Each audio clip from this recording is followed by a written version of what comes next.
All right, we're back up. I actually think it's the streaming program itself. I think the streaming program itself was having a little conniption. Oh well. Not the first time it's ever happened to me. Won't be the last. Won't be the last. Not the first time. We like to pretend like it's a streamlined system, but you know how it can go. Right? Excellent connection. Saying it's good. Hopefully people will come back in. Boom! Good to see you, Barnabas.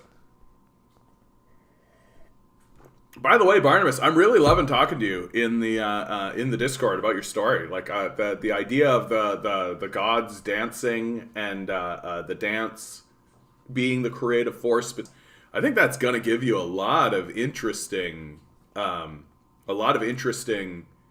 connections, surprising connections, things that because if so, like, just in a rudimentary way, right? Like, so if the god of like war dances with like the goddess of I don't know, the goddess of nature, right? And those two dance together, what creation exists between them? And then the different, like, so I genuinely think that you have like a Venn diagram going on where you can create like 9 very strong characters and then create like a Venn diagram and be like, oh, and then what happens if 3 of them dance together? And then what happens if all the gods dance together at once? So I really like the way that you're thinking about that. Anyway. I won't go too much deeper. Don't want to spoil your shit for everybody, right? Really loving that conversation though, dude. That's it's really fun. Yeah, I heard Disney's feeling, right?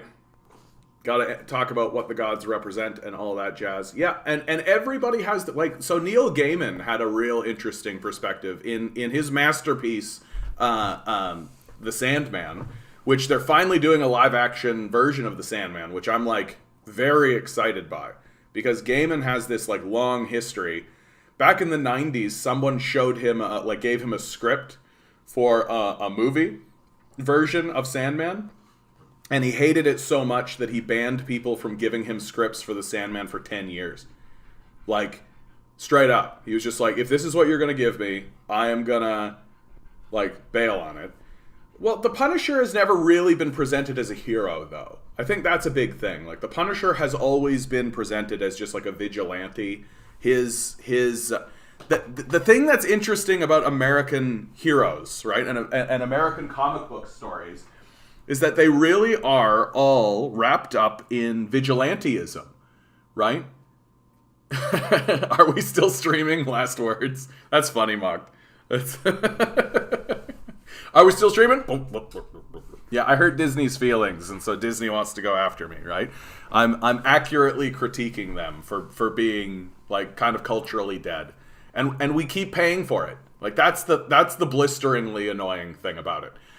If we literally just stopped buying their content, if we stopped going to the theater, these films that we know are going to be bad, like, we are now going to the theater in order to see how bad it is.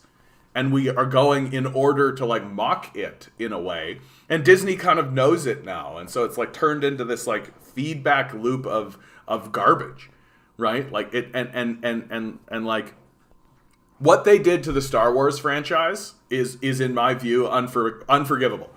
Like, unforgivable. Like, you don't have to be like a big Star Wars fan. Like, you don't need to be like the Star Wars nerd. Like, to really respect and understand that what they did to that franchise is completely unforgivable.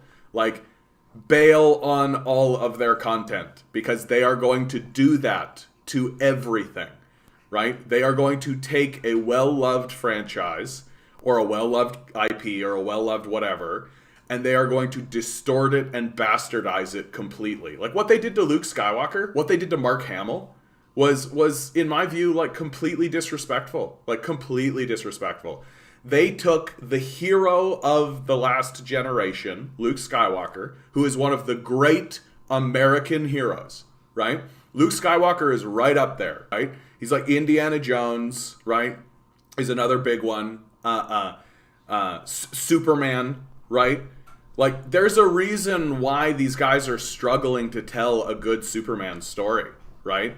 And it's because they've lost the idea of what a hero is in the first place and why heroes are actually important. And why it's important to have somebody who is, like, good, right? Who is actually fighting for good and is not inherently corrupted. And like, what they did to Luke Skywalker, they turned him into, like, a bitter old man who is incapable of even, like, Rey, an untrained, like, noob who's had, like, one lightsaber duel in her whole fucking life, defeats Luke Skywalker, a fucking Jedi Master, who, like, defeated Darth Vader, his own father, Emperor Palpatine. It's incoherent. It doesn't make sense. And the narrative of Luke Skywalker turning on Kylo Ren because he suspects, like, the narrative actually is that Luke Skywalker attempts to murder